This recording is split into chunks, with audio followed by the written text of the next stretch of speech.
everyone, welcome back to my channel. Today I would like to share with you a big news just happened last week. Is my second paper got accepted, and of course I'm the first author, and I'm so happy to see my second baby popped out and will be in public soon. And this is the feeling that you have as a graduate student, you get your paper published. It's just super exciting because the process has been so difficult and it's a long journey, and I really like to share this happy moments with you. And today, as most of you know, I just graduated from a top biomedical graduate program. I would like to share with you several things that I wish I knew before joining a lab. So let's get started. So if you are thinking about pursuing a PhD degree or joining a lab, pursuing an academic career in the future, I bet you are looking for different labs that you can join or different graduate program that you can join.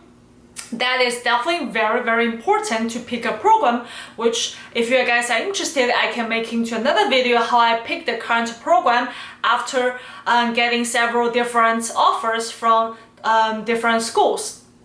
However, today I would like to share with you an even more important topic to discuss is after you're joining as a graduate student, during the first year, during the rotations, how do you actually pick a lab? Because picking a lab essentially is like picking your spouse and having a long-term marriage, which this can span from 4 to 6 years, right? And I really think this analogy is true because you want to find a lab with the best members in the lab. They're smart, they're fun, and at the same time, you want to find a mentor, right, who you can be compatible with, whatever you want to learn from this mentor. And also, you want to do research that you're really passionate about.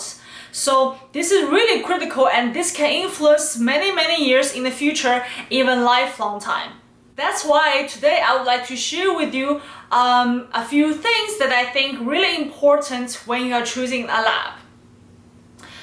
So to start with, I think very important is you want to find a lab that the research itself is what you are passionate about. You don't want to be just because this lab is very famous, is very competitive, you just want to show how good you can be and join a lab that the research might not interest you. So for example, you are very passionate about neuroscience, but then you heard, oh, actually this PI is HHMI from National Academy of Science, and you just chase after those fame, but this PI could be just doing cancer research, which you might not be interested. So I think picking a lab that its research attracts you the most is the most important thing that you should look after. And second, I think is really important is the lab itself. So there are a couple of things that I think you should pay attention to the lab.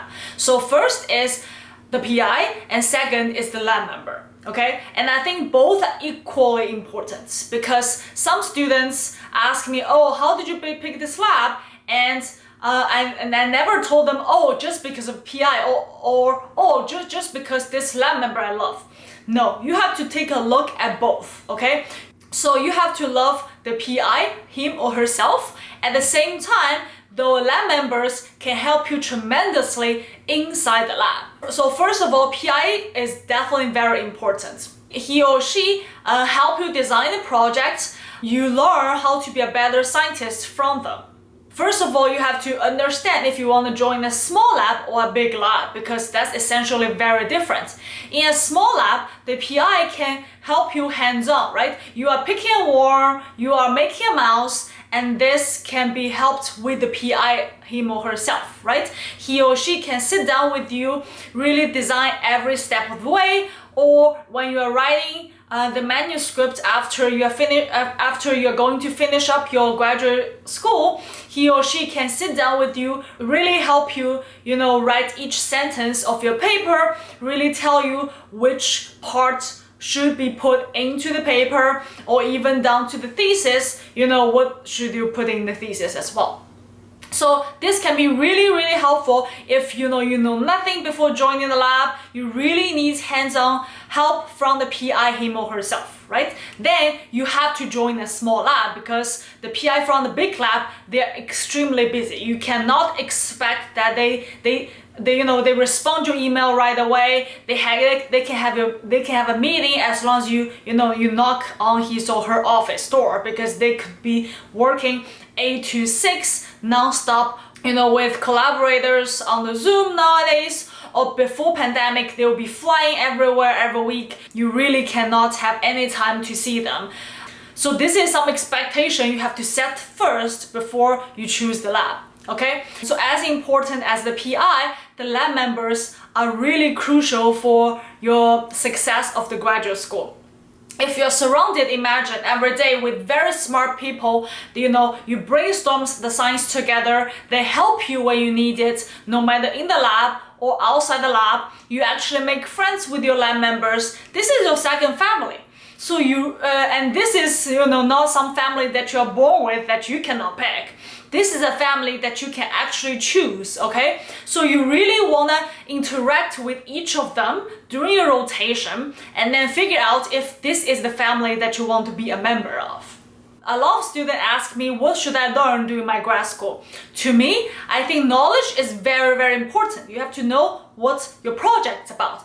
But more importantly, you have to know how to critical thinking, okay? So it's not about just, okay, you study, a type of breast cancer. It's not just about this type of breast cancer that you study. Yes, you know everything about this breast cancer, you know all the subtypes, you know what kind of mutations cause this cancer, but knowledge is not the only power that you can gain during grad school.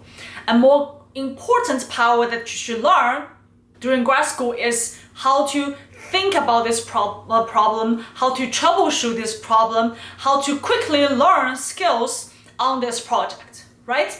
So what I meant is, after graduate school training, you know how to quickly identify the problem, how to solve this problem in a logical, scientific way, control different variables, and really understand what is the problem and how to solve it. Right?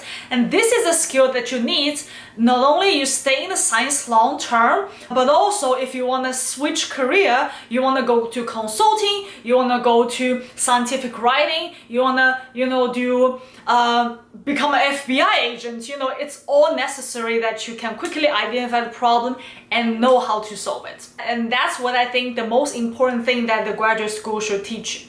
Well, so next tip, maybe many people will not like it, is I would encourage first year or second year graduate student really open your mind, learn as much as possible, design different projects and start them simultaneously. Well, it's gonna be a lot of work for sure, right? But I think you should not settle with the projects that your PI assigned you. Yes, it could be a safe project, you could graduate with it. However, this is not the best approach to do a PhD, because by doing a project that your PI assigned you to do, you learn nothing from it. What I meant nothing is not the knowledge itself, because yes, you still have to do some experiments, know the background of the project, presented. But you might not learn as much as possible for the critical thinking part, ask for help part, because if this project is handed to you by the PI, he or she might already design the project, you just need to conduct it. And I don't think that's what a graduate student should do, right? That's what a technician does. As a graduate student, you should think a problem by yourself and then not settle with the project you should do, and then design your own project and then try to work it out as well. This not only benefits your critical thinking part, but also, what if the project the PI assigned you failed? How can you graduate, right? At this point, if you have another project you designed, right? You worked by yourself, it actually much better, right? And this could be something you're passionate about, and that might actually work, right? So you have a plan B. So that definitely is a plus as a graduate student. Another thing that I wish I knew back when I was a first year graduate student was set a realistic expectation for your graduate school. Okay, so back then I had this crazy idea of publishing, I don't know, on Science, Nature, Cell, and all these top journals, and maybe not only one, but also multiple papers. That is impossible, okay? I'm just telling you that is impossible. That is not because you didn't work hard or you're stupid if you didn't publish on these journals. That is because publishing on these journals not only require hard work, but also depends on what is trending nowadays in the biomedical research. It also depends on if you're lucky enough to work on a very promising project, right? And that also depends on how well your PI and yourself, package this story and to see if you can get into that journal. There are multiple variables involved in if you can publish on Nature or Science. So, not publishing on Nature or Science, that is not a failure. And if you can publish a decent paper on a good journal, it is an achievement, okay? So please set a realistic goal. Instead of thinking you want to get all the prize in the grad school, you want to publish the paper on all these top journals, please be realistic, okay? And that will not only help you to better focus on your project, but also it is good for your mental health. That is the most important thing, I think, for you as a human being, which I say this in the end. Yes, so the last tip I want to say is please don't burn out. Don't put too much pressure on yourself. Take care of yourself. Take care of your mental health. And I think this is really, really important and nobody is talking about it. As a researcher, as a student, with a lot of pressure from yourself, from PI, from publishing, please take some time with your family, with your friends. And especially as international students, my family is on the other side of the earth in China, and I cannot see them every day. And actually, I haven't seen them, for 3 years so far. So it is really critical to make friends and really have your social routine. I know now it is really difficult during pandemic time, but still, even over Zoom, maintain social distancing, spend more time with families and friends, not only just talk with the mice that you have, talk with the zebrafish that you have, still take some time off when you need it. And you, please remember, deserve every second of the vacation if you work hard in the lab. So I have seen so many people who burn out and quit graduate program, which I feel sorry about.